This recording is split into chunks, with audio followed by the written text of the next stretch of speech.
प्राचीन भारत की धरती पर एक ऐसा क्षण आया जब मौन ने शब्दों को जन्म दिया और करुणा ने इतिहास की दिशा बदल दी। उसी क्षण महर्षि वाल्मीकि का प्रकट होना माना जाता है।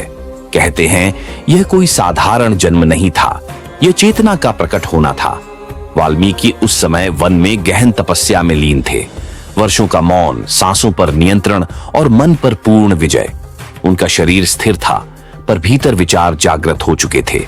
एक दिन उसी तपस्या के दौरान प्रकृति ने मानो उन्हें स्वीकार कर लिया। वन शांत हो गया, पक्षी ठहर गए और वायु में एक विशेष कंपन फैल गया। उसी क्षण ऋषियों ने अनुभव किया एक आदि कवि का प्रकट होना। वाल्मीकि का प्रकट होना किसी जन्म कथा से नहीं बल्कि उस पल से जुड़ा है जब मनुष्य ने पहली बार करुणा को कविता बना दिया।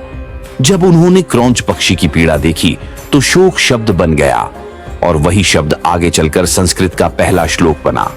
यही कारण है कि वाल्मीकि का प्रकट दिवस केवल एक आर्षि के जन्म का उत्सव नहीं है। यह दिन मनाया जाता है क्योंकि इस दिन मानवता को आवाज मिली, इस दिन संवेदना ने साहित्य का रूप लिया और इस दिन राम कथा जैसे आदर्श ग्रंथ का बीज पड़ा। वाल्मीकि ने हमें यह नहीं सिखाया कि देव कैसे बनते हैं बल्कि यह सिखाया कि मनुष्य कैसे श्रेष्ठ बन सकता है। इसलिए उनका प्रकट दिवस हमें याद दिलाता है जब मन करुणा से भरा हो और शब्द सत्य से, तब इतिहास जन्म लेता है। यही कारण है कि महर्षि वाल्मीकि आज भी जीवित हैं, हर उस व्यक्ति में जो न्याय, मर्यादा और करुणा को चुनता है। वाल्मीकि का प्रकट होना अतीत की घटना नहीं, यह हर युग की आवश्यकता है। आगे की स्टोरी देखने के लिए बने रहे और हमारे चैनल को सब्सक्राइब करें। धन्यवाद।